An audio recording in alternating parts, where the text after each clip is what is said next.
what did you do for a week? Do the practice, sir. Practice where? On Zoom. Hmm? Zoom. On Zoom. Zoom पर practice किया? How? Class कहाँ connect हो रही थी? आशीष sir connect कर रहे थे. Sure. Yes. Are you telling a lie? No, sir. अच्छा, अगर ऐसा है तो sounds really He good. made a practice group. अच्छा, Zoom पर बनाया था? Yes, sir. हाँ, तो वेरी गुड. बस मुझे एक सेकंड दीजिए.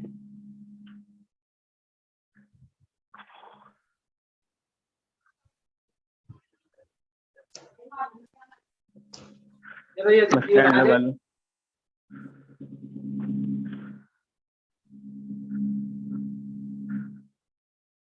बच्चों, तो आप लोग को एक टॉपिक दिया था मैंने जीडी का, remember? Remember the topic of GD?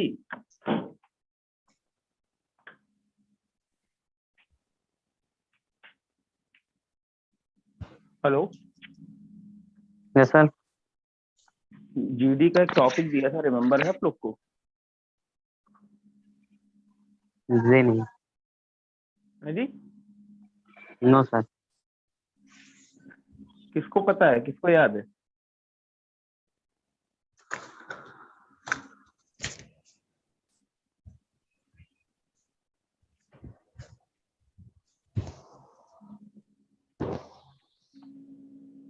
तो जीडी का टॉपिक दिया था, वो किसको याद है?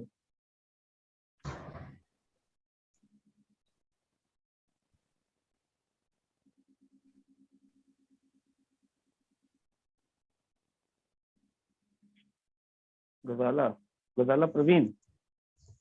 Yes sir. अस्सलाम वालेकुम. और मतलब जीडी का टॉपिक क्या था? English versus Hindi sir. क्या था? हिंदी वर्सेस हिंदी और इंग्लिश. हिंदी और इंग्लिश. कंपेयर था सर. हाँ, तो चलिए कंपेयर करिए, बताइए मुझे थोड़ा सा.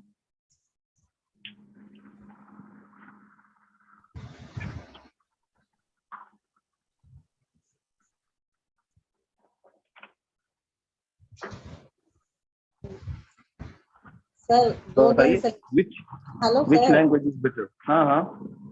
सर 2 दिन से मैं भी घर पर नहीं थी सर. मेरे तो मामी का 2 दिन से नहीं थी घर पर, तो ये हिंदी में मुझे क्यों बता रही है? Do you know Hindi is not allowed in your batch? Yes sir. Then why are you speaking Hindi?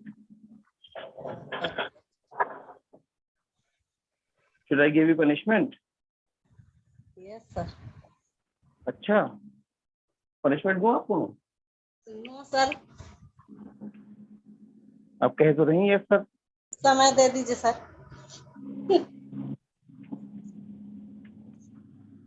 थोड़ा डिप्रेशन हो गया था सर. फिर हिंदी बोला आपने. Again you speak Hindi. भाई जीडी टॉपिक क्यों दिया था? Yes sir. क्यों दिया था बताइए. I will try sir.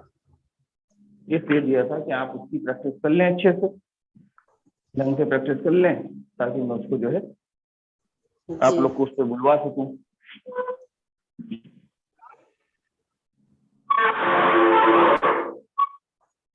चलो कोई बात नहीं. अच्छा, लास्ट वाली क्लास क्या पढ़ाई थी, किसी को रिमेम्बर है?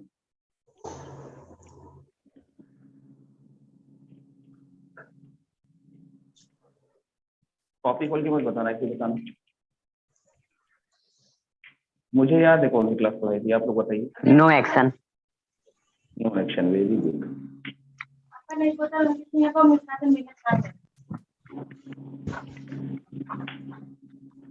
हाँ जी, जी नो एक्शन। हाँ हाँ, नो एक्शन, बहुत अच्छी बात है, आपको पता है सर। बस वीडियो ऑन कर रहा हूँ मैं। असल में मेरा सेंटर पूरा बंद है, मैं एकदम, मैं भी खुद जितना गंदा था उतना ही गंदा सेंटर भी था, तो भी तैयार नहीं, लेकिन क्लासेस चूंकि मंडे से करनी थी मुझे, वरना मैं तो डेट बढ़ा देता, आप लोग का नुकसान हो जाएगा, इसीलिए मैंने इसको ऑन कर दिया समय से पहले। अभी इसमें पेंटिंग वेंटिंग होनी है, ठीक है, देख लो तुम लोग।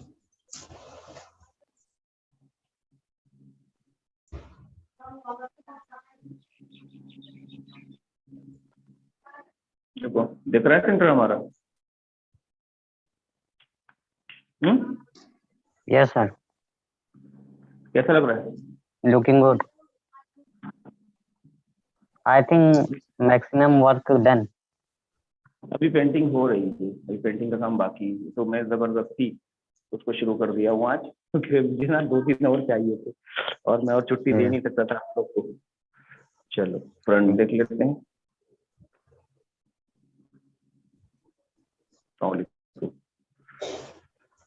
अब देखिए, ये है आपका फ्रंट। अभी ये वॉल पेंटिंग होनी है कंप्लीट। चलो ठीक, शुरू करें क्लास।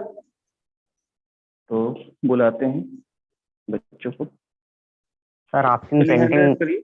लुकिंग। हाँ, आपका painting it will be very fantastic. मुझे खुद ही इतना अच्छा लग रहा है यार, तो तुम लोग को तो अच्छा लगेगा। Assalamualaikum, sir. वालेकुम सलाम। How are you, sir? Yes I am good ma'am, thanks, and you? I'm good. I am a fit and fine, sir. Very How's your Good life? morning, sir. Good morning, good morning. So जो last class थी वो आप लोग की थी no action, ठीक है? Yes, sir. No action में मैंने कहा था आप लोग को याद रखना है कि नो एक्शन होता क्या क्या है, क्या क्या नो एक्शन होता है बताइए। Name, हाँ, दूसरा occupation, ऑक्यूपेशन, तीसरा quality, क्वालिटी, चौथा condition. कंडीशन। वाह, किताब सामने खोल के बैठी हुई हैं आप, है ना मैडम? No, sir. हाँ, एक very ही good। आदमी था सर, participant.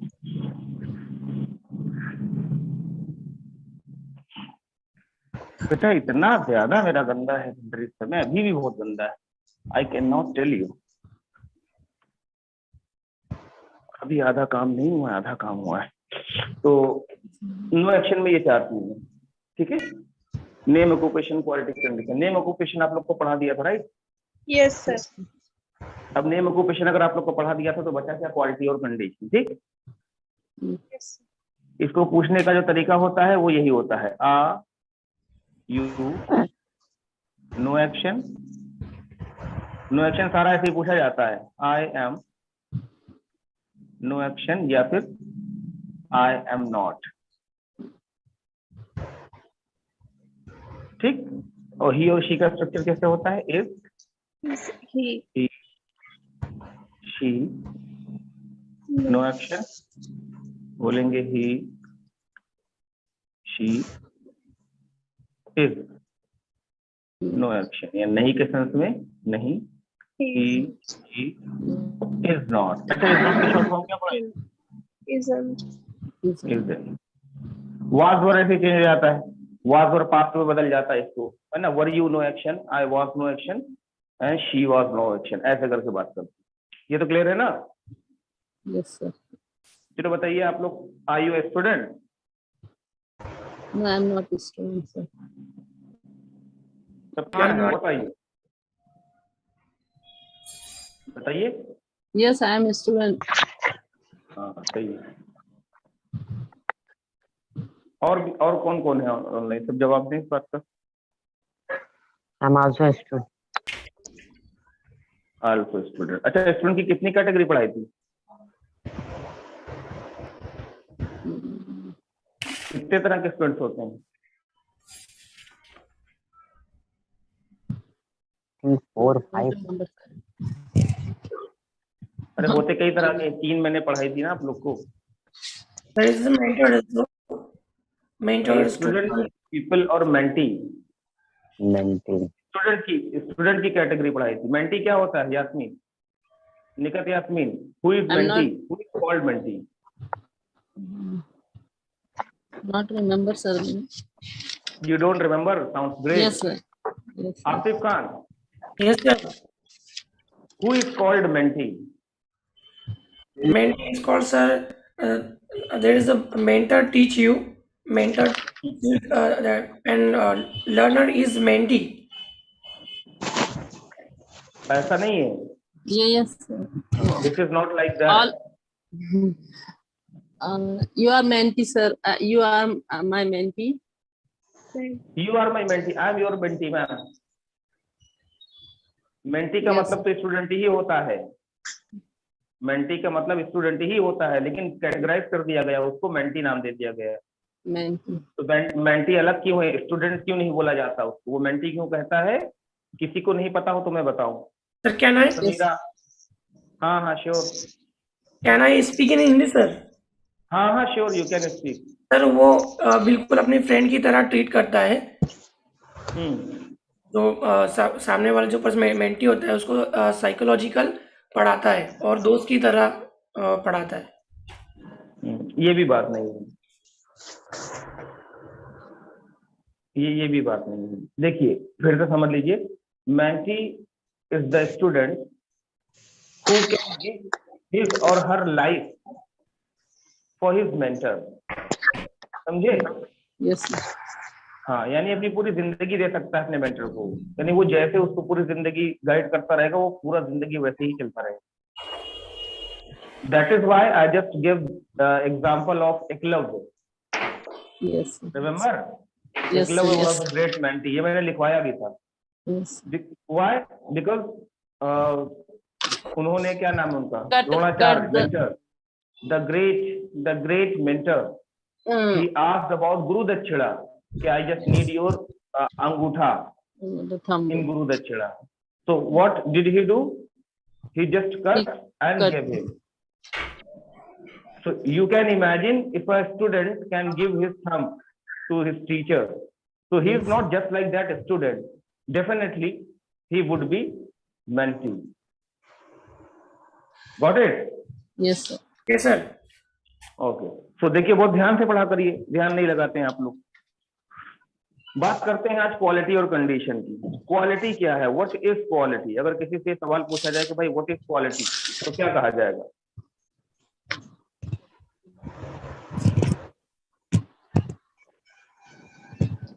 क्वालिटी जैसे Sir, क्वालिटी you है क्या? जनरल एक वर्ड बताइए। honesty, ईमानदारी।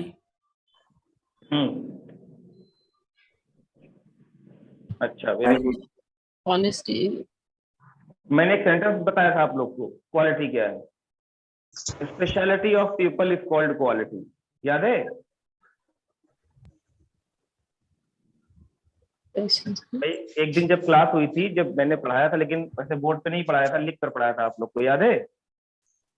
Yes, sir. उसमें मैंने लिखाया था कि भाई क्वालिटी क्या है? Because we find everywhere quality. If we eat something, first we see the quality of the food.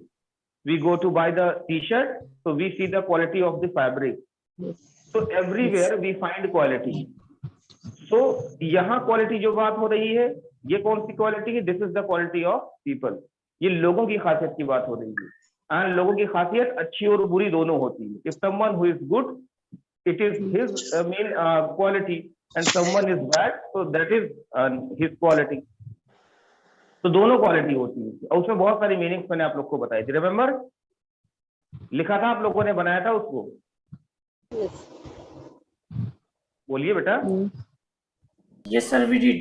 लिखा था ना, honest, dishonest, loyal, disloyal, narcissistic पढ़ाया था एक वर्ड, एक पढ़ाया था हॉटी पढ़ाया था, है ना, एंड एरोगेंट पढ़ाया था, डाउन टू अर्थ पढ़ाया था। Mule, stubborn as a mule. क्या sir? Stubborn as a mule. आवाज नहीं आई था आपका। Stubborn as a mule, वो खच्चर की तरह जिद्दी होता है, ऐसा कुछ हाँ बताया। हाँ हाँ, ये सब, हाँ ये सब। Stubborn as a mule. Stubborn एक अलग वर्ड है, स्टबन एज द म्यूल, जो बहुत ज्यादा जिद्दी होते हैं उनके लिए कहा जाता है ना। हाँ तो ये सर। सब देखिए चीजें हैं, तो ये सब चीजें आप लोग को ध्यान में रखनी पड़ेंगी, एक दूसरे को बोलना पड़ेगा ऐसे ही, भले आप मजाक में बोलो ताकि वो वर्ड आपको रिमेम्बर हो जाए, राइट। Yes. चलिए let's have today's topic and that is condition. So if I talk about the condition, तो what is called condition? Generally अगर आप बात करें, if you talk about mean riffraff, तो व्हाट इज कंडीशन?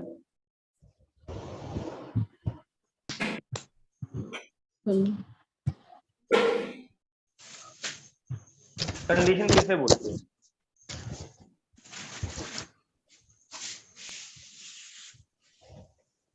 ऐसे बताइए condition, लोगों की जो कंडीशन होती है, तो क्या कंडीशन का मतलब क्या निकल कर आता है? कंडीशन का मतलब होता है हालत, समझिएगा, समझे बेटा। कंडीशन का मतलब क्या होता है? हालत होती, जो जैसी कंडीशन में होता है वो उसकी कंडीशन होती है, जिस हालत में होता है वही उसकी कंडीशन होती है। किस तरह की हालतें होती हैं समझिएगा, जैसे क्या लिखा है? Happy. यानी इसको अगर आप इमोजी देखोगे तो आप जान जाएंगे he is happy, right. Yes, sir. ये हो गया। अच्छा, एक कंडीशन आपने देखी, एक बंदा ऐसे बैठा हुआ है और ऐसे है वो, सैड। तो ये क्या हो गया? Sad. सैड हो गया। यानी चेहरा देखकर आप कंडीशन समझ जाते हैं, right. Yes sir. Yes, sir. तो हैप्पी हो गया, सैड हो गया। ऐसे एक वर्ड आता है अपसेट, ठीक, सुना है ना। Yes, Yes, sir. एक आता है नर्वस, सुना है। Yes, sir. Yes sir. ऐसे ही देखिए एक वर्ड आता है हेजिटेट, और क्योंकि कंडीशन है तो हेजिटेटेड बोलते हैं, सुना है। Yes, sir. आप पहले इतना समझते हैं, हैप्पी हर कोई जानता है, चेहरे के ऊपर हैप्पी पता चला करता है कि हाँ खुश है, ठीक। सैड भी चेहरे से ही अंदाजा लग जाता है, ठीक है, कि वो अपसेट है और सॉरी सैड है। लेकिन अपसेट जो होता है ये पता नहीं चलता, ये जब बात करते हैं तब पता चलता है। वैसे वो हंस रहा होगा, बोल रहा होगा, सारी बात कर रहा होगा, लेकिन जब आप उससे खास करके बैठकर बात करेंगे ऐसे, तब उसकी बातों से आपको लगेगा कि अरे यार ये सही है नहीं, कहीं ना कहीं इसको दुख थोड़ा सा जरूर है। तो आप बोलते हैं यार क्या हुआ, तो आप बोलेगा यार आई एम अपसेट। क्या बोलेगा वो? आई एम अपसेट। I'm upset. अच्छा, कोई मुझे बता सकता है कि अपसेट और सैड इन दोनों के बीच में क्या डिफरेंस हिंदी में ही अगर आप बता सके तो, if you can speak in Hindi. ये अपसेट बोले तो थोड़ा सा होगा सर, और उसमें खुशी भी जाहिर करेगा, और गम में है तो उसमें पूरा उदास ही बैठेगा, यानी उसका खुशी जाहिर नहीं करेगा उसमें, सैड में सर। अपसेट में खुशी गम दोनों मिलाकर एक- अच्छा, और कोई?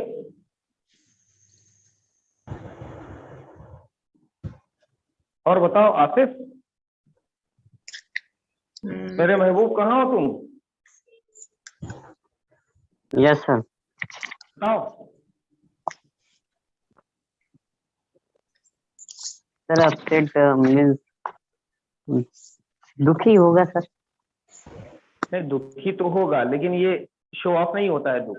अब देखिए मैं आपको Yes, समझाता हूँ, sir. डिफरेंस सिर्फ इतना है, जैसे किसी बात को लेकर आप चिंतित हो, ठीक है। मान लीजिए आपका कोई बहुत अच्छा दोस्त है और वो आपसे अचानक से बात करना बंद कर दे, ठीक, अचानक से बात करना बंद कर दे, और आपको पता ना हो क्यों बात करना बंद कर दिया, तो आप दुखी रहेंगे, लेकिन मन ही मन में।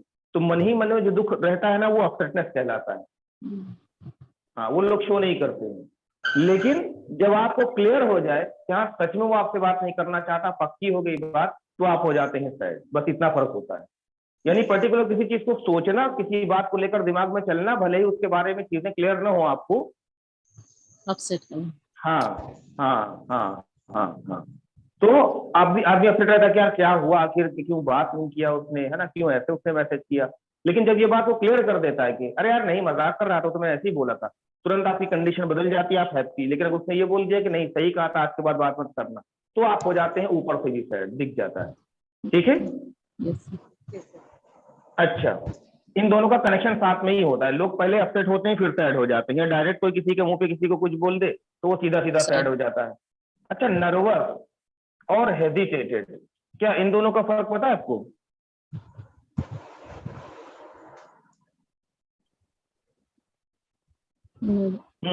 बताइए।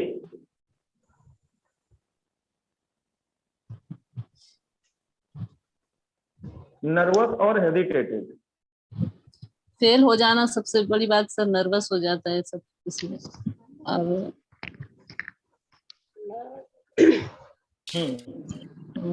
दोनों में फर्क बहुत सिंपल है। देखिए, फर्क बहुत सिंपल है बेटा। नर्वस का मतलब होता है घबराना, झिझकना सर। हाँ, सिचुएशनली घबराना। बहुत सी सिचुएशन मैं आपको समझाता हूँ। एग्जाम की सिचुएशन जो होती है ना, एग्जाम की जो सिचुएशन होती है कि आप टेबल के ऊपर बैठे हुए हैं, आपको अभी वहां पर पर्चा नहीं बांटा गया, यानी क्वेश्चन पेपर आपको नहीं मिले, आप खाली बैठे हुए, कॉपी आपको मिल गई है। हर बंदा नर्वस रहता है वहां पर कि पता नहीं क्वेश्चन, क्योंकि उसको क्लियर नहीं है ना अभी, उसको ये क्लियर नहीं कि क्या आने वाला है सवाल, क्या कौन कौन से सवाल पूछे जाएंगे, तो हर बंदा वहां पे नर्वस ही रहता है। जैसे आप लोग इंग्लिश सीख रहे हो और आपको कोई स्टेज पर बुलाए, आप ऐसे सबके साथ में बैठे हुए हैं, तब तक तो आपको लगेगा अरे बिल्कुल आप कॉन्फिडेंट, लेकिन जैसे आप स्टेज के ऊपर आते हैं, चीजें जानने के बावजूद आदमी क्या हो जाता है? नर्वस हो जाता है, राइट? जी सर। नर्वस हो जाता है। क्यों हो जाता है? क्योंकि वहां पर वो घबराने लगता है।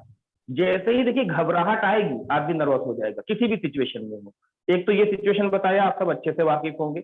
एक सिचुएशन होता है शादी ब्याह की। देखिए, ऐसे तो कहा जाता है कि भाई शादी के टाइम पर लड़कियां बहुत ज्यादा अपसेट होती है, तो ऐसा नहीं है, लड़कों से भी पूछ सकते हैं आप जाकर, जब बारात वगैरह उनकी जाती है तब तो खुश रहते हैं वो, लेकिन जब इमाम साहब खड़े होते हैं, काजी साहब निकाह पढ़ाने के लिए, और जब पूछते हैं बेटा कबूल है, बस बंदा हो जाता है नर्वस। सोच रहा होता है कि मतलब हाँ बोले कबूल कि करूं ना या ना बोले। करूं। हाँ, वहां मैं फैक्ट बता रहा हूँ, जितने लोगों ने किया है ना वो सब जानते होंगे। अगर है महबूब आलम, किए नहीं किए? Asif, yes sir sir. किया इसके आफ्टर बाद? You sir. Yes sir. अरे आसिफ, एक बार भी किया है? नहीं किया अभी तक निकाह? 4 है ना अपने यहाँ। I am great sir. मैं तुमको बताऊं, इसी चक्कर में अहमद सर की शादी भी कैंसिल हो गई थी। मतलब बारात रात लेकर पहुंचे, लेकिन घबरा गए आखिरी वक्त पर। जैसे पूछा कबूल है, डर गई, तो कहेंगे बहुत घबराहट हो रही है, आई एम नर्वस। तो कहेंगे अब 1 साल बाद जवाब देंगे, तो घर चले आए। वापस चलते हैं। हाँ, तभी तो अभी तक बेचारे बैचलर हैं। ऐसा नहीं होता सर। अरे क्यों नहीं होता है? तो बहरहाल नर्वस सिचुएशन बताता हूँ। लड़कियों की भी सीन वही होता है, नर्वस होती है। यानी विदाई से पहले तक तो खूब बढ़िया सेल्फी वेल्फी लेंगे सबके साथ, बढ़िया है ना, सारी पोज वोज स्टाइल पोज वोज बनाकर खूब अच्छे से। लेकिन जब उनको लगेगा कि बस अब विदाई, जैसे कोई आकर बोल जाता है ना, अरे वो आ रहे हैं भैया, हैं लेने के लिए, है ना, तैयार कर दो दुल्हन को, बस दुल्हन नर्वस। अभी तक मतलब सब कुछ सही था, अचानक धड़क से नर्वस हो जाती है यहाँ पर, ठीक है ना। तो जब घबराहट होती है तो आदमी नर्वस कहलाता है। अगर कोई व्यक्ति ऐसा घबरा रहा है तो उससे हम ऐसे बोल सकते हैं, भैया डोंट बी नर्वस। कैसे बोलोगे? Don't Don't be be nervous. nervous. Don't be nervous यार, घबराओ मत, डोंट बी नर्वस ऐसे करके। किसी अजनबी से बात करनी होती है तो भी लोग नर्वस हो जाते हैं। इंटरव्यू वगैरह होते हैं तो इंटरव्यू में भी लोग नर्वस हो जाते हैं। और मैं बताऊं, नर्वस जितने भी लोग होते हैं, ये तो पहली बात नेचर है, हर कोई नर्वस होता है, पहली चीज तो ये, हर एक व्यक्ति नर्वस हो जाता है। लेकिन सीन यहाँ पर ये है कि भाई आप इसको खत्म कैसे कर सकते हैं? How can you remove your nervous face? Take long breath. Take long breath. Take long breath. Take For 1 minute, you can take one breath, long breath.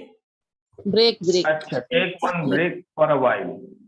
अच्छा, कह सकते हैं, लेकिन जो इसका अगर आप इंटरव्यू दे रहे हैं तो जाहिर सी बात है, you are not suppose to take break. Excuse me sir, अभी सवाल पूछेगा सर, आधे घंटे में नाश्ता करके आता हूँ, you can not do this. Okay, exam दे रहे हैं, you can not do this. आप स्टेज पर हैं, आप स्टेज पर बुलाया ही गए, आपके हाथ में माइक है, आप नर्वस हो गए, एक्सक्यूज मी ऑडियंस, मैं बस 5 मिनट में आता हूँ एक ब्रेक लेकर, किटकैट ब्रेक बनता है, आप नहीं जा सकते। पहली चीज, बारात में आप गए हैं, आसिफ बारात में भी आप मौलाना पूछे तो बोले बस 2 मिनट रुको भी आता हूँ बात से, ऐसा नहीं बोल सकते। तो सीन क्या है, नर्वस आदमी हो तो अपनी नर्वसनेस को खत्म कैसे करें? खत्म करने का 2 तरीका होता है। एक तो होता है स्माइल फेस। Smiley face. हाँ, यानी एक छोटी सी स्माइल हमेशा वियर करके रखी चेहरे के ऊपर, हमेशा, भले ही वो नकली हो, फेक, लेकिन वो होनी चाहिए। ठीक है। दूसरी चीज क्या है? दूसरी चीज ये है कि आप इसको रिमूव कर सकते हैं। शुरुआत के जो आपके 15 से 20 सेकंड होते हैं, आदमी उसमें नर्वस रहता है, तो उसमें वो उन बातों को बिल्कुल ना करे जो उसको सबसे पहले बोलनी है स्टेज पर जाकर, बल्कि उन बातों को ऐड कर दे जो अलग से बोली जानी है। लाइक आप इंटरव्यू में गए, इंटरव्यू में आपसे कुछ पूछा जा रहा है, तो इंटरव्यू में अगर कोई ढंग का बंदा इंटरव्यू लेता है ना, तो वो भी जानता है ही इज नर्वस और शी इज नर्वस, तो वो उससे सवाल पूछने से पहले ही उसको बोल देते हैं, अरे ठीक है आप बताइए, आप अपने बारे में पहले कुछ ऐसे ही बता दीजिए मुझे। ठीक है, पिताजी आपके कहाँ हैं, क्या करते हैं, या अच्छा ठीक है अपनी कोई हॉबी ही आप मुझे बता दीजिए। या उनको कुछ दिखा दिया जाता है, मैडम ये देखिए ये आपको कैसा लग रहा है, मैडम ये फोटो देखिए, ये कंपनी का मेरे फोटो, ये आपको कैसा लग रहा है। ऐसे लोग उनसे बात भी कर लेते हैं, ताकि थोड़ा सा जब फैमिलियर हो जाते हैं तो नर्वसनेस खत्म हो जाती है। बहुत कॉमन सी चीज है। स्टेज पे जब कोई बंदा जाता है तो शुरुआत के 15 से 20 सेकंड जो उस पर रहते हैं ना, वो बहुत टफ रहते हैं, बहुत ज्यादा टफ रहते हैं। उसके बाद से वो नॉर्मल होना शुरू होता है, यानी 15-20 सेकंड जब वो फैमिलियर हो जाएगा स्टेज से थोड़ा सा, फिर he can speak very nicely, है ना, इन कॉन्फिडेंस। तो नर्वस यानी घबराहट, हेजिटेट का मतलब होता है हिचकिचाना। जैसे किसी काम को करते हुए आप हिचकिचाते हैं, हेजिटेट होते हैं। जैसे अजनबियों से बात करने के लोग घबराते हैं कि यार पूछें इससे कि ना पूछें, यार पता नहीं गलत है एड्रेस ना बता दे। तो ये जो सिचुएशन होती है ना, ये सिचुएशन जो होती है, लोग उसमें हेजिटेटेड हो जाते हैं, हेजिटेट होते हैं। लेकिन वो व्यक्ति जो हेजिटेट होता है उससे हम हेजिटेटेड बोलते हैं। तो लाइक ऐसा कोई व्यक्ति, अरे यार पूछ लो भाई, घबराओ मत, ठीक है ना, इतना परेशान मत हो, डोंट बी हेजिटेटेड, यानी पूछ सकते हो, कोई दिक्कत की बात नहीं है, डोंट बी हेजिटेटेड। कैसे बोलोगे, बोलो? Don't be hesitant. हाँ, लोगों को यार हिचकिचाना नहीं चाहिए, क्योंकि जरूरत तो पड़ जाती है ना किसी को किसी से भी बात करने की, तो हिचकिचाने की क्या जरूरत है? तो लोगों को हेजिटेट नहीं करना चाहिए। तो इसको इंग्लिश में बोलेंगे, people should not be hesitated. कैसे बोलेंगे बताइए? People should not be hesitated. हाँ, people should not be hesitated, लोगों को हेजिटेटेड नहीं होना चाहिए। उनको जब जरूरत हो किसी से फट से पूछ ले, भैया ये चीज बता दीजिए, ऐसे करे। अच्छा, ये बात, ये क्लास मैंने पढ़ाई थी, लास्ट वाली क्लास में, क्या नाम है, ये थे महबूब आलम सर भी थे इससे पहले वाली क्लास में। तो जब ये मैंने पढ़ाई थी हेजिटेटेड, तो ये बहुत ज्यादा इसको दिल पे ले ली, बहुत ज्यादा दिल पे ले लिए। मैंने कहा हेजिटेटेड नहीं होना चाहिए लोगों को। तो सर चले गए, जहाँ से शादी वादी की बात चल रही थी वहां पर चले गए। इतना ज्यादा कॉन्फिडेंस आ गया अंदर, है ना, हिचकिचाहट एकदम दूर, और सीधे जाकर बोल दिया कि देखिए आप 4 साल बाद कह रहे हैं, 4 साल बाद शादी नहीं करेंगे, हम 4 दिन में शादी करेंगे, ऐसे वैसे बोलकर चले आए। तो कह रहे यार 4 दिन में कैसे, तुम तो इतना शर्मा रहे थे, लेकिन सर ने कल पढ़ाया है people should not be hesitated, लोगों को हेजिटेट नहीं करना चाहिए। तो हम बिल्कुल अपने हिचकिचा रहे, सीधा धड़ से हम बोल, तो फिर टल गई शादी, अब 40 साल बाद होगी। तो ऐसे आप कॉपी पर लिख सकते हैं, people should not be hesitated, ऐसे लिख लेंगे सेंटेंस, है ना, लिख लीजिए। मैं इसको यहाँ पे नहीं लिखूंगा बिकॉज अभी चीजें और लिखनी है। पीपल शुड बी हेजिटेटेड, लोगों को हेजिटेट नहीं होना चाहिए। क्योंकि क्लास में भी, क्लास के दौरान किसी से कुछ पूछ लो ना, उसकी भी हिचकिचाहट निकल, भले उसको पता हो, उसको सिचुएशन पता क्यों ना हो, उसको आंसर भी क्यों ना पता हो, लेकिन वो हिचकिचाता है बताते हुए। कुछ ऐसी प्रॉब्लम्स हो जाती हैं जो अपोजिट जेंडर को आदमी बता नहीं सकता, चाहे जितनी खराब सिचुएशन के अंदर। ये भी आप सब अच्छे से जानते होंगे। तो कुछ ऐसा मसला आ गया, आप सोच रहे हैं यार कैसे कहें किससे, यार ये वाली सिचुएशन जो होती है ना, ये हेजिटेट कहलाती है, हिचकिचाहट जो होती है, कहें कि ना कहें, यार क्या सोचेगा अभी, ये क्या सोचेगी लड़की, ऐसे करते, समझे? Yes, sir. लेकिन ये नहीं होना चाहिए। मैं फैक्ट आपको बताता हूँ, लोगों को वो चाहे कितना भी अपने आप को इस तरह से रखते हो कि वो अजनबियों से बात नहीं करते, लेकिन अगर सिचुएशन ऐसी आ गई है तो आपको हेजिटेट नहीं होना चाहिए, वहां पर फट से पूछेगा चाहिए, बेहतर होता है पूछना, है ना। ऐसे ही देखिए,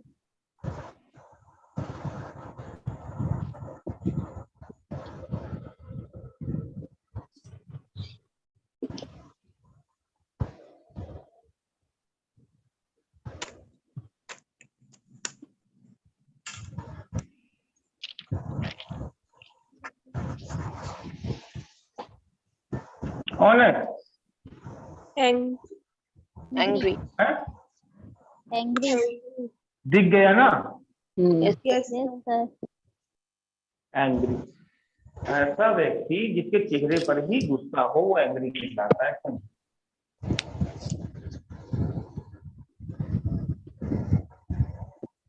शोर बहुत हो रहा है बैकग्राउंड। एंग्री कहलाता है। अब एंग्री कौन होता है ये तो आपको बताने की आवश्यकता है नहीं। आदमी मुंह फुलाए बैठा रहता है, आप उससे पूछते हैं भैया क्यों गुस्सा हो, कैसे पूछोगे? Why are you angry? Why are you angry? सिंपल, व्हाई आर यू एंग्री। तो आप ऐसे बोल तो सकते हैं, लेकिन आज के बाद जब आपको किसी से पूछना हो भैया गुस्सा क्यों हो, तो बोलेंगे why are you having long face, why are you having long face. हाँ देखो फर्क है थोड़ा सा। लॉन्ग फेस का मतलब कुछ और होता है और गुस्से के लिए बोलते हैं रेड फेस। देखो why are you having long face, इसका मतलब होता है कि आपका मुंह क्यों लटका हुआ है ना?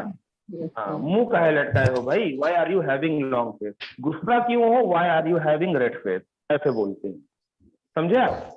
मतलब Yes. लाल पीले क्यों हो यार, इतना लाल पीले क्यों हो तुम, तो why are you having red face, ऐसे करके why are you having red face. समझे आप? Yes. ऐसे ही देखिए एक और कंडीशन होती है जिसको बोलते हैं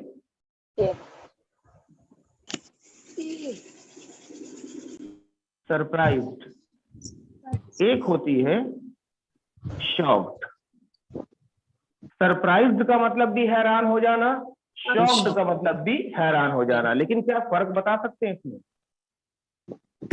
सरप्राइज्ड इंसान कब होता है और शॉक्ड कब होता है? सरप्राइज में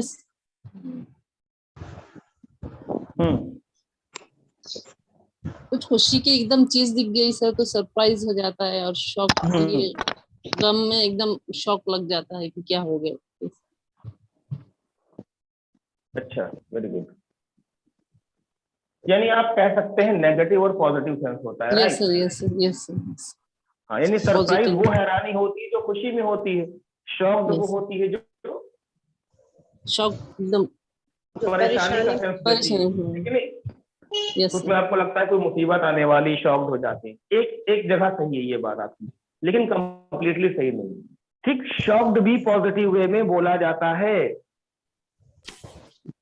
कैसे बोला जाता है? एक होता है हैरान हो जाना, एक होता है भौचक्का हो जाना पूरा। समझिए बात को। एक हैरान हो जाना, एक तो लोग कभी कभी भौचक्का हो जाते हैं पॉजिटिव चीजों को भी लेकर। कैसे हो जाते हैं? एग्जाम्पल मैं आपको बताता हूँ। देखिए मैं हर साल अपना बर्थडे अपने एक बेस्ट फ्रेंड के साथ मनाता हूँ, right? I celebrate my every birthday with my best friend. कैसे बोलोगे बताओ? I celebrate. I celebrate my birthday with my best friend. हाँ, विद माई एवरी ईयर, है ना, हर साल। But my friend went to Dubai. कैसे? But my friend But my friend went to Dubai. अच्छा, उस साल भी मेरा बर्थडे आया, मतलब जब वो दुबई चला गया तो मेरा बर्थडे फिर आया। Then तो next कैसे year. बोलोगे? Then next year my birthday. हाँ, तो सिंपल है, ऐसे बोल देंगे। This mean that year that again my birthday come, या फिर केम पास्ट में बोलेंगे तो जब आया birthday but there was no my friend, मेरा बेस्ट फ्रेंड था ही नहीं, तो मैं क्या होऊंगा? अपसेट होऊंगा कि नहीं होऊंगा बताओ upset हो। भाई? Seriously I was very upset, even I was Upset. Sad, because मेरा बेस्ट फ्रेंड नहीं है, there is no my best friend. So who I will celebrate my birthday with, किसके साथ मनाऊं? ऐसे तो लोग बहुत विश कर रहे हैं, people are wishing me, greeting me, sending the messages, but I was not happy because my best friend was not with me. But in the morning of my birthday, यानी रात के 12 बजे लोग विश करना शुरू करते हैं ना? Yes. In the morning of my birthday, someone knocked the door. Someone knocked the door. I got up and I opened the door. I found there was a guy who is having a cake of my birthday, and he said, कि भैया ये आपके जो best friend है ना, उन्होंने online book कर दिया था कि सुबह सुबह सबसे पहले सर को जाकर केक दे दो।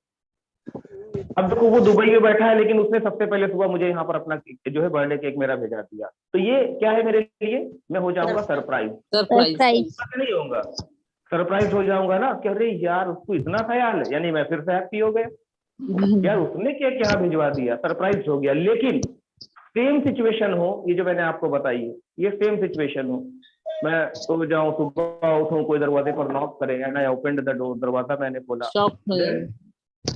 देन दरवाजा खोल के मैंने देखा कि वहां पर केक लेकर कोई और बंदा नहीं बल्कि मेरा बेस्ट फ्रेंड ही खड़ा है जो कल रात में दुबई में था। तो यहाँ पर सिचुएशन क्या है, हैरानी तो होगी लेकिन बहुत जबरदस्त वाली हैरानी, आदमी शॉक हो जाएगा, एकदम दरवाजा खोलेगा देखेगा, हाँ ऐसे स्टैचू बन जाएगा कि अभी तुम कहाँ से आ गए। तो कहेगा यार एक मिनट छू कर देखो तुमको, यार तू मुझे चिटकी काट, सच में तू आया कि नहीं आया। तो उसने चिटकी काटी, दोस्त ने चिटकी नहीं काटे, मुक्का मारना, जब मुक्का मारा था हाँ यार आ तो गया सच में तुम। तो ये वाली जो खुशी होती है, यानी यही हैरानी जो होती है ना, ये होती है शॉक्ड, या किसी के बारे में कुछ ऐसा पता चलना जो आपने इमेजिन तक न किया हो, तो आप हो जाते हैं शॉक्ड।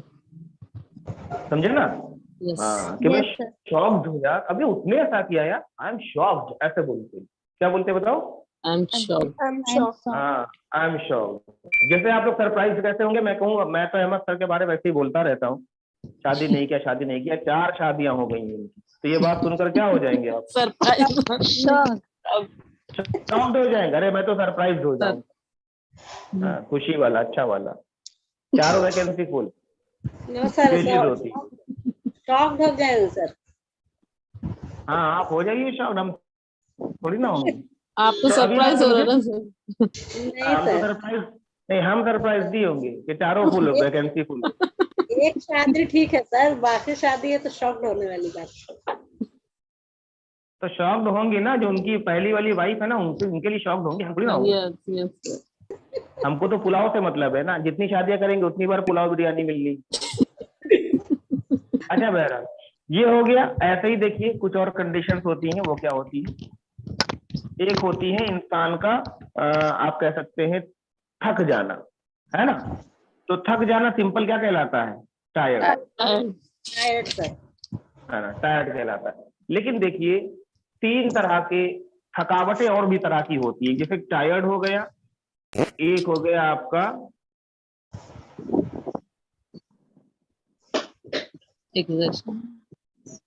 एग्जॉस्टेड, है ना, समझे, एक हो गया आपका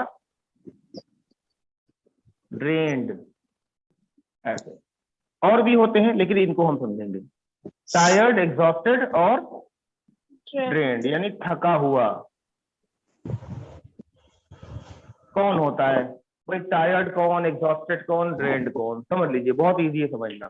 टायर्ड तो सिंपली किसी को भी बोलते जो थका होता है, लेकिन थका है, लेकिन उसकी थकावट का लेवल चेक करना होता है कि कितना थका है। समझ रहे हैं आप लोग? Yes sir. हाँ, तो ये जो आप लोग साउंड बार बार कर रहे हैं बैकग्राउंड में, वो थोड़ा सा एनॉइंग है ना, उसको ना करें प्लीज। तो बच्चा समझिए फिर से, टायर्ड का मतलब थका हुआ, यानी सुबह से शाम तक आदमी काम किया अपने ऑफिस में, और ऑफिस से काम करने के बाद में बैग ऐसे अपने लिया और घर से अपने ऑफिस से निकल गया घर के लिए शाम को, तो वो थका हुआ माना जाता है कि नहीं माना जाता है? कि सुबह से बेचारा शाम तक काम करता रहा, घर आ गया, समझे? यस। अब ये थका हुआ रास्ते में कोई इससे बोलेगा,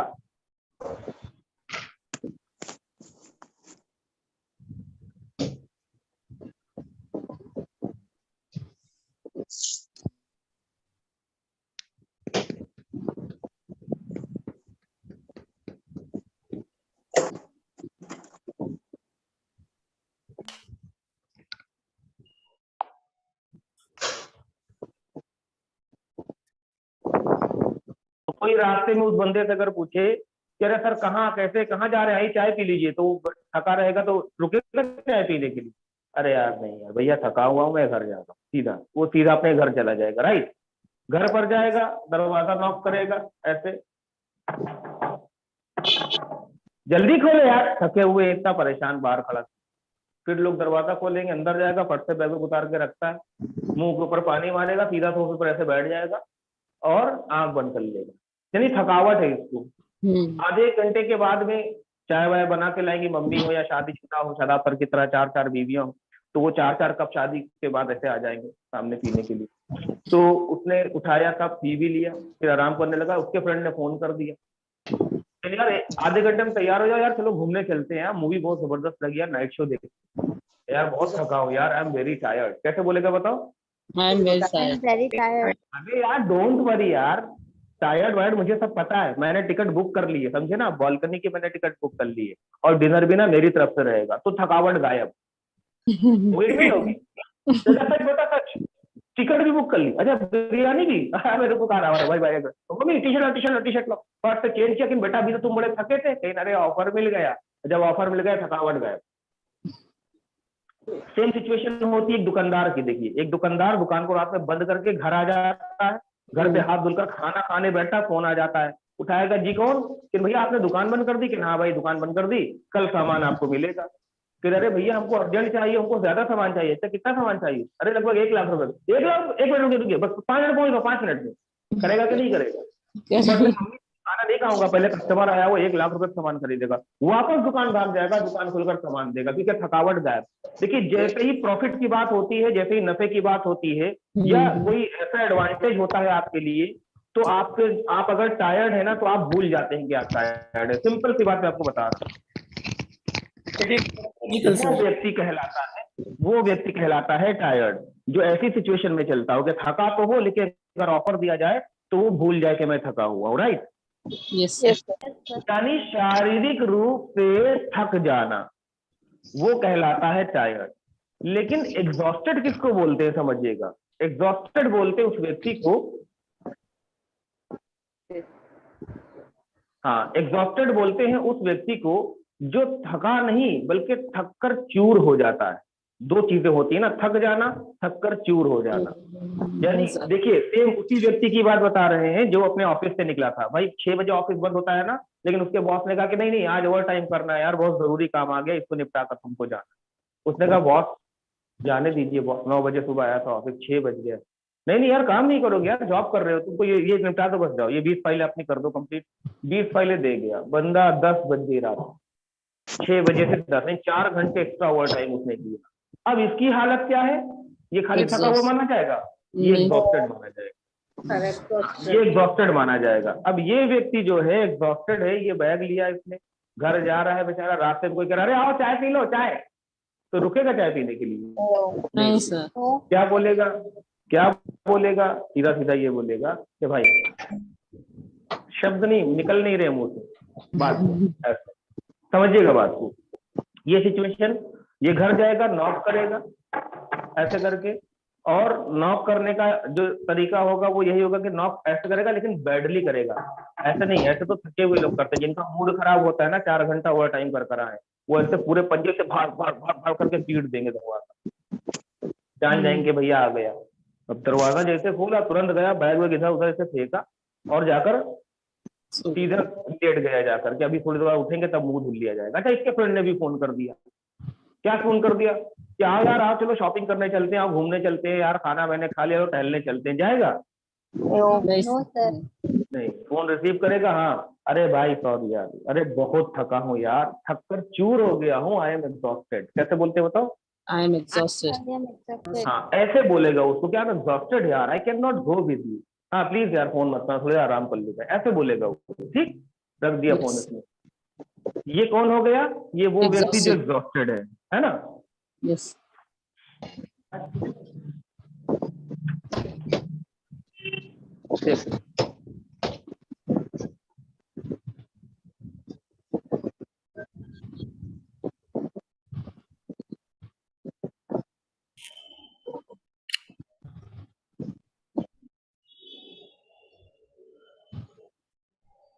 हाँ जी, तो समझ गया, एग्जॉस्टेड हो गया ये। अब बात करते हैं ड्रेन्ड की।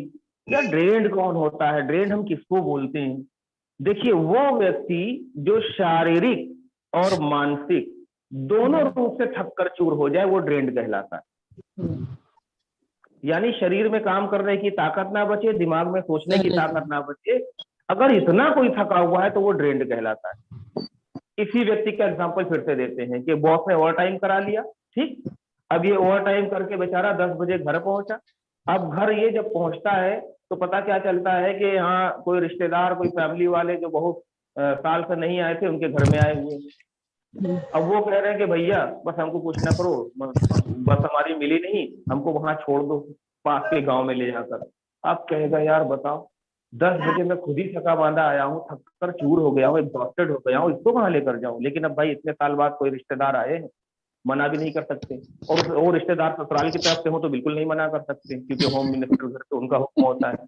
उन्होंने पहले ही कमिटमेंट कर दिया था कि नहीं नहीं आप बैठिए, अभी मेरे हस्बैंड आ रहे हैं, है ना, कोई दिक्कत की बात नहीं है, 10 बजे ओवर टाइम करके आएंगे, लेकिन आपको छोड़कर आएंगे तब खाना मिलेगा उन्हें, ऐसे बोल दिया। तो बंदा क्या करेगा, पहुंच जाएगा, जाहिर सी बात है, हाँ ठीक नहीं कोई दिक्कत नहीं, खाना खाने खाना वाना भी खाएंगे आता है ना, अभी भी खा लेंगे खाना, अभी तो हम जा रहे हैं इनको छोड़ा। बेचारे ने कार निकाली, बैठाला उसके फैमिली लोगों को, और कार, उनके बच्चे भी तो ड्राइवर की सीट पे भी एक छोटा सा बच्चा बगल में बैठ गया, है ना, वो भी कह रहा है अंकल अंकल अंकल ऐसे बार बार कर रहा है। तो ड्राइवर साहब बहुत परेशान कि हाँ बेटा अंकल अंकल कोई टटुआ दबा तुम्हारा। तो बहरहाल वो चलाना शुरू किए। अब आगे गए गए गए गए, कौन से गांव में, बस ये पास में ये पास करते करते करते करते उसको कईयों किलोमीटर लेकर चले गए। अब कहीं अब कहाँ है, इनके पास बस 10 किलोमीटर और, कहीं यार 50 किलोमीटर तो हो गया, लेकिन बस 10 किलोमीटर और चल दीजिए, जहाँ 50 वहां 60, बेचारा 60 किलोमीटर दूर पहुंच जाता है, गांव के अंदर एंट्री करता है, ऊबड़ खाबड़ करके ऐसे ऐसे हचकते करके किसी तरह से पहुंचा दिया। पहुंचाने के बाद में वापस कार मोड़ा, वापस घर आ रहा है, रास्ते में उसको नींद लग रही, लेकिन जाग जाग के घर पहुंचा, और रात में पहुंचा घर 1 बजे, समझिएगा बस 1 बजे घर पहुंचा। अब ये दरवाजा ना तो ऐसे खटखटा,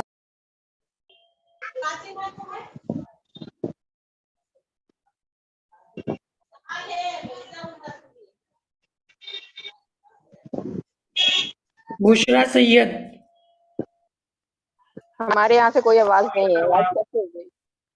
सुनिए, अब ये दरवाजा ऐसे नहीं खटखटाएगा, ये सीधा जाएगा और दरवाजे पे ऐसे खुद ही टक जाएगा, लुढ़क जाएगा, और सर से ऐसे गांव से मारेगा कि हाथ कौन उठाए कौन ऐसे ठोके, इतना ज्यादा थका हुआ। दरवाजा खोला तो चूंकि दरवाजे पे से टेक लगाया था, दरवाजा खोला तो सीधा अंदर घुसता चला गया और बैग वैग सब ऐसे ही, कहाँ गिरा कहाँ नहीं गिरा कुछ नहीं पता, घर पे ऐसे गया लेट गए। अब अगर मम्मी है तो मम्मी कह रहे बेटा खाना तो खा लो, अरे बेटा मुंह तो ऐसे कर रहा है।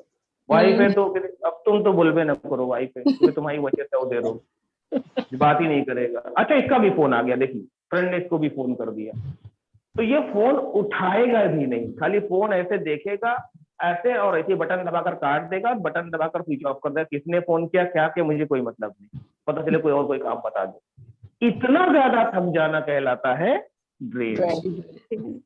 हद से ज्यादा थक जाना, दिमागी रूप से भी और शारीरिक रूप से भी वो कहलाता है ड्रेन। समझ में आई बात आप लोग? Yes sir. हाँ, तो ये फर्क देखिए होता है, समझे आप? ये Yes, फर्क sir. होता है कि टायर्ड, एग्जॉस्टेड और ड्रेन्ड के अंदर। क्लियर है? Yes sir. हाँ, तो जितनी भी किसी भी व्यक्ति को जिस कंडीशन में हम देखते हैं वो उसकी कंडीशन सिंपल होती है, जिस हालत में भी देखते हैं वो उसकी कंडीशन होती है।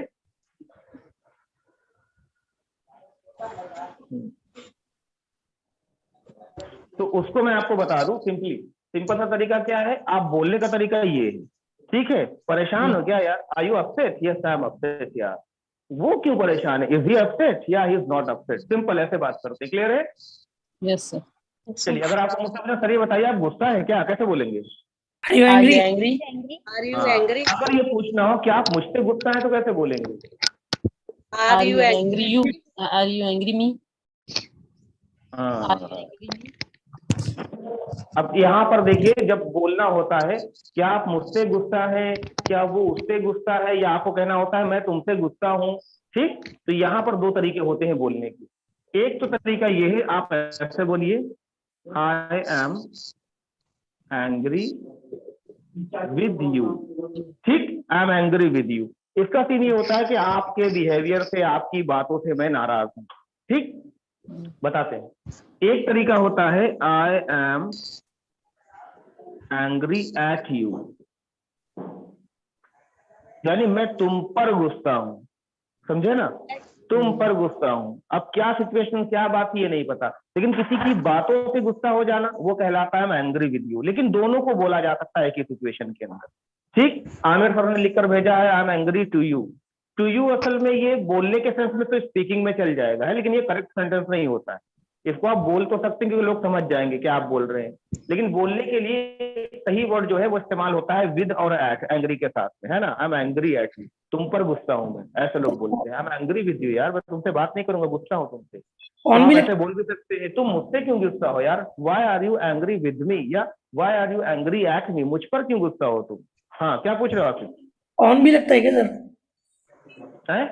ऑन एट की जगह ऑन भी लगता है क्या? नहीं, ऑन नहीं लगाते, नहीं, ऑन नहीं, क्योंकि एट और ऑन दोनों का मतलब सेम होता है, लेकिन एट ही लगाया जाता है, ऑन नहीं लगाया जाता है पर के लिए।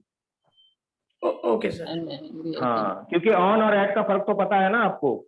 ऑन कहाँ, ऑन किसी चीज के ऊपर के सेंस में यूज करते हैं, है ना, तो इसीलिए ऑन नहीं लगाते हैं। अभी क्लियर है? Yes sir.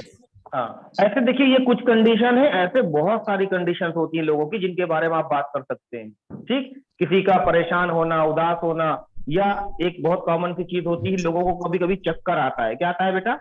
चक्कर।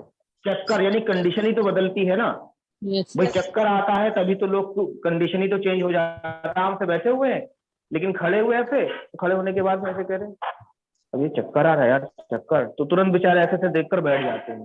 तो ये चक्कर का आना कंडीशन को बदल देता है। पहले तो समझ लीजिए चक्कर का आना इंग्लिश में कहलाता क्या है। चक्कर चूंकि महसूस होता है तो फील के साथ में बोल सकते हैं इसे आप, है ना। फील, चक्कर को बोलते हैं डिजी, फील डिजी। क्या सर? फील डिजी? नहीं, एग्रेसिव और एंग्री में फर्क होता है सर, समझिए आमिर। एग्रेसिव होना और देखो गुस्सा होना और आक्रामक होना, दोनों में फर्क है। आक्रामक होने का मतलब ये कि आप मार बैठेंगे उसको, वो एग्रेसिव होता है, ठीक है ना, वो एग्रेशन से बना हुआ है। एग्रेसिव ये कंडीशन ही होती है, वेरी एग्रेसिव यार, सॉरी, एग्रेसिव एक क्वालिटी होती है किसी कि बहुत एग्रेसिव है वो, यानी बात बात पे मारपीट करने गुस्से लगता वाला है, है वो सर। दूसरा है। हाँ, गुस्से वाला व्यक्ति होना। एंग्री से उसका मतलब नहीं होता इतना, है ना। एंग्री तो बस सिंपल आदमी बोलते हैं कि यार गुस्सा है वो, मैं गुस्सा, तुम गुस्सा, पापा गुस्सा, मम्मी गुस्सा, ये वाले सेंस में। एग्रेसिव का मतलब होता है आक्रामक होना, कि जरा सी बात के ऊपर चिल्लाना, मारपीट शुरू हो जाती वहां पर। तो फील डिजी इसका मतलब होता है। अच्छा, एक और वर्ड होता है जिसको बोलते हैं गिडी। देखो, गिडी का मतलब भी होता है चक्कर आना, डिजी का मतलब भी होता है चक्कर आना, दोनों को बोला जा सकता है। लेकिन बोलने के लिए जो एक्शन होगा ना वो फील होगा, यार ध्यान रखिएगा। फील के साथ में ही इसे बोलेंगे फील डिजी या फील गिडी। पास्ट में अगर बोलेंगे यार मुझे चक्कर आ गया था, तो फील की सेकंड फॉर्म क्या होती है? फील ही रहेंगी सर। फील की सेकंड फॉर्म नालायक, फील कहाँ होगी? फील्ड। फेल्ट। हाँ, फेल्ट होती है। तो आप अगर आपको ये बोलना हो कि मुझे कल चक्कर आ गया था यार, तो आप बोलेंगे आई फेल्ट गिडी या आई फेल्ट डिजी यस्टरडे, यार मैं जैसे खाना खाकर उठा। हाँ, फेल्ट सही तो है। आप सिंपल ऐसे बोलेंगे I took dinner and I stood up as I stood up, यार जैसे मैं खड़ा हुआ आई फेल्ट गिडी, मुझे चक्कर आ गया, ऐसे बोलेंगे। एज आई स्टूड अप, जैसे मैंने कुछ खाया, जैसे मैंने वो सॉफ्ट ड्रिंक पी, as I took that soft drink I felt giddy, मुझे चक्कर आ गया, ऐसे आप बोलेंगे, समझे। अब चक्कर जब आता है तो सीन क्या होता है आप सबको पता है। किसी को चक्कर आ जाए, तगड़ा चक्कर आ जाए, तो क्या होता है? भाड़ से गिरेगा और हो जाएगा बेहोश, ये सबको पता है। अब बेहोश हो जाना ये कंडीशन है कि नहीं, ये बताओ भाई। बेहोश हो जाना कंडीशन है, तो बेहोश होने की इंग्लिश होती है फेंटेड। क्या होती है बेटा? फेंटेड। हाँ, फेंट होती है, लेकिन वो व्यक्ति जो बेहोश होता है उसे हम फेंटेड बोलते हैं, है ना। देखिए उमर फारूक सर बड़ा लंबा मैसेज किए, पढ़ लिया पहले।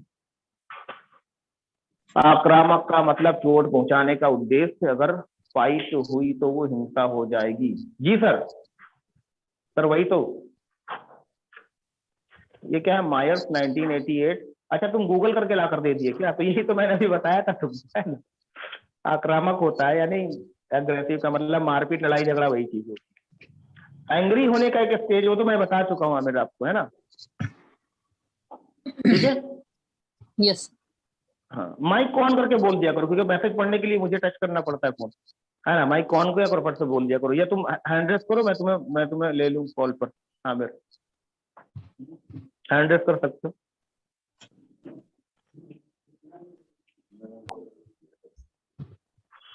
ठीक है, तो अभी इतना क्लियर है। फेंटेड यानी बेहोश हो जाना। तो फेंटेड का मतलब बेहोश हो, जो वो व्यक्ति जो पहले से फेंट हो, है ना, ऐसे बोल सकते हैं। तो अगर किसी से पूछना हो आपको ऐसे कि भाई बेहोश हो, तो कैसे पूछेंगे बताओ? आर यू फेंट फेंटेड बोलेंगे। Are fainted you are you fainted fainted. Very, हाँ बहुत अच्छी बात है। हाँ, आर यू फेंटेड। अरे नालायको, दिमाग तो अपना लगाओ थोड़ा सा। कोई बेहोश से जाकर ये पूछते हो बेहोश हो क्या भैया, आर यू अब आप फेंटेड? क्वेश्चन पूछ रहे हैं ना सर हमसे, हम आंसर तो ये क्वेश्चन, अरे बेटा ये क्वेश्चन बनता ही नहीं है। ये क्वेश्चन खुद में गलत है, आप भी ये सवाल कंफ्यूज। ही खुद में गलत है। तो हम तो करते ही हैं बेटा, हमारा काम ही है कंफ्यूज करना, उसमें कहने वाली कौन सी बात है? आप क्वेश्चन पूछ रहे थे, हम लोग ने आवाज अब हम लोग सर जी कुछ भी बुलवा दीजिए सर, हमसे हम कुछ भी हो जाएंगे। बोलो आई एम एन एनिमल, बोलो आई एम एन एनिमल, बोलो। हाँ देखो, अब नहीं बोलोगी, अब नहीं बोलोगी तुम, है ना? सर जी आप कह रहे तो तुमने कह दिया, आप समझ में आ गया आपको। दो बार फोन तो ये सवाल कभी ऐसे नहीं होता है, देखिए, है ना? अगर कोई बेहोश है तो उसको कभी ऐसे नहीं बोलते हैं कि आर यू फेंटेड। तो वो जो बेहोश उठ के बताए यार आई एम फेंटेड, पानी डालो तब उठे, है कि होश नहीं? में आने के बाद पूछ सकते हैं सर। हाँ, अगर पूछना हो तो पास्ट में पूछेंगे उसे, है ना? अरे यार कल तो जो है कि बेहोश हो गए थे क्या? यस यार आई वॉज फेंटेड, ऐसे वो बोलेगा, है ना? मैं बेहोश था। अच्छा, थर्ड व्यक्ति के सेंस में प्रेजेंट में पूछा जा सकता है। जैसे आप गए, कोई बेहोश है, उसको आपने देखा कि अरे यार उसको देखो, इसको यार, इज ही फेंटेड, क्या ये बेहोश है? तो जो बगल में उसके खड़ा, यस यार ही इज फेंटेड, ये बेहोश है, ऐसे बात करते हैं। क्लियर है अभी ये बात? Yes Yes, sir. ऐसे ही एक और कंडीशन होती है, सबसे खतरनाक वाली कंडीशन समझ लीजिए, वो होती है किसी का मर जाना, जो क्या कहलाती है? क्या कहलाती है? हाँ, डाइड कहलाती है ना? और वो व्यक्ति जो मरा हुआ होता है वो क्या कहलाता है? डेड। वो कहलाता है डेड। सिंपल। डेड का मतलब होता है खत्म हो जाना। किसी भी चीज के लिए यूज कर सकते हैं, जरूरी नहीं किसी व्यक्ति के लिए ही आप बोल रहे हो। क्योंकि आपने सुना होगा ना, यार मेरा फोन ही नहीं काम कर रहा है, तो बोलते हैं माय फोन इज डेड। कैसे बोलते हैं बताइए? My phone is dead. हाँ, इवन इसका यूज जो होता है ना, जहां पर एक वर्ड आपने सुना होगा ब्रेकअप, वहां पर भी बहुत किया जाता है। जैसे लोग ब्रेकअप तो सुना ही होगा, कोई ऐसा है नहीं जो ब्रेकअप न जानता हो, है कि नहीं? अच्छा, ये ब्रेकअप पढ़ा दिया तो अहमद सर को तो टेंशन हो गई होगी पूरा। चलिए sir, I feel for you बोलो यार, सब लोग से बोलो sir I feel for you. I feel हाँ, अहमद सर को बोल दो। अब देखिए डेड का यूज कैसे करते हैं। डेड का सिंपल मतलब तो मरा हुआ होना होता है। कोई व्यक्ति अगर मरा हुआ है तो उसे जाकर बोलते हैं यार ही इज डेड, यार वो मरा हुआ है, ऐसे है ना बात करते हैं। अरे यार वो भी बेहोश है ना, ही is not fainted, he is dead, ऐसे बोलते हैं। वो बेहोश नहीं, वो मर गया, ऐसे बोलते हैं। जब कभी कहीं दंगा फसाद वगैरह हो जाता है या फिर कुछ ऐसी चीजें होती, तो वहां पर आप देखिए कई लोग ऐसे होते हैं जो चोट खाते हैं, कई लोग होते हैं जो मर जाते हैं। तो वहां पर न्यूज भी ऐसे बनकर आती है, कितने लोग मारे गए, तो उनको डेड के सेंस में ही बोला जाता है। अच्छा, कोई चीज आपकी ऐसी होती जो खराब हो गई, टूट फूट गई, जो इस्तेमाल के लायक नहीं बची, वो भी डेड कहलाती है। ठीक है, जैसे टीवी आपके खराब हो गए तो आप बोलते हैं my idiot box is dead, simple. My cellphone is dead, my laptop is dead, ऐसे करके बोलते हैं। क्लियर है? Yes Yes, sir. अगर रिलेशन आपका डेड हो गया है, यानी ब्रेकअप हो गया है, तो वहां पर भी आप डेड ऐसे बोल सकते हैं, यार हमारी फ्रेंडशिप अब खत्म हो गई यार। तो वहां पर ये नहीं बोलेंगे आवर फ्रेंडशिप इज फिनिश्ड, ऐसा नहीं बोलेंगे, सिंपल बोलेंगे आवर फ्रेंडशिप इज डेड। कैसे बोलोगे? Our friendship is dead. हाँ, दोस्ती खत्म। हाँ, दोस्ती खत्म यानी खत्म, सारे रिलेशन, सारी फीलिंग सब मर गई। ऐसे लिख सकते हो आप लोग, क्योंकि बोलना पड़ता होगा ना इसको आप लोग को।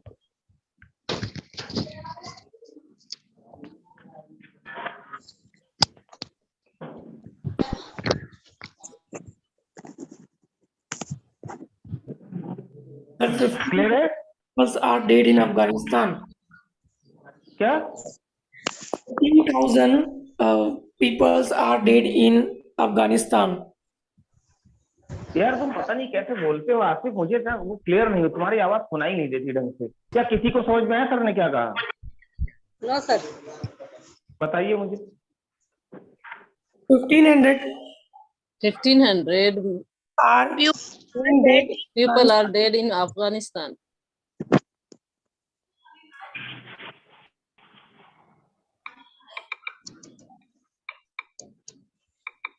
अच्छा, इधर से बैकग्राउंड से आवाज आना शुरू हो गई हमारी तरफ से।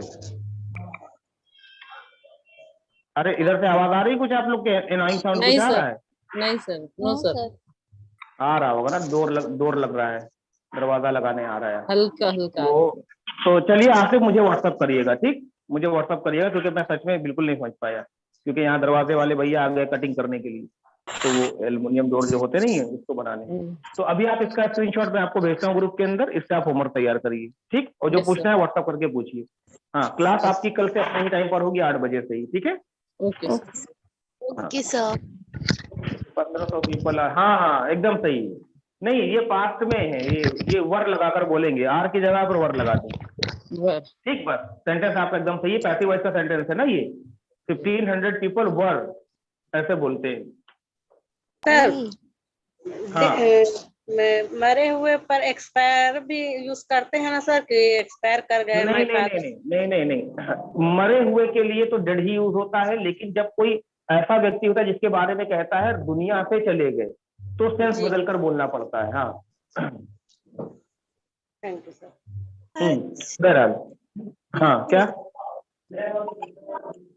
क्या बताइए?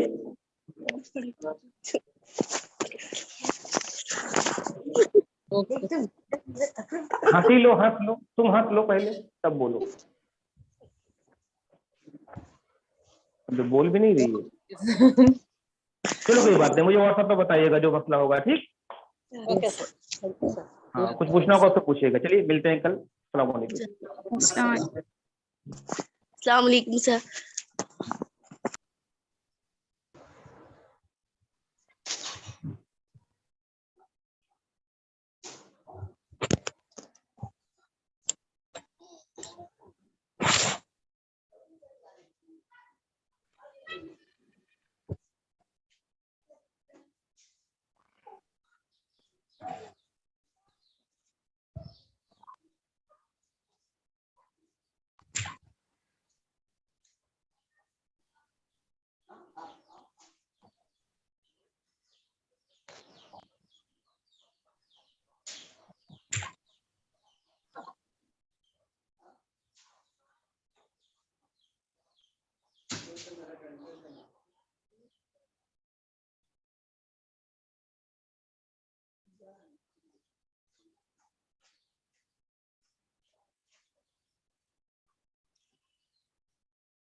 के बाद बेचारा बहुत परेशान है।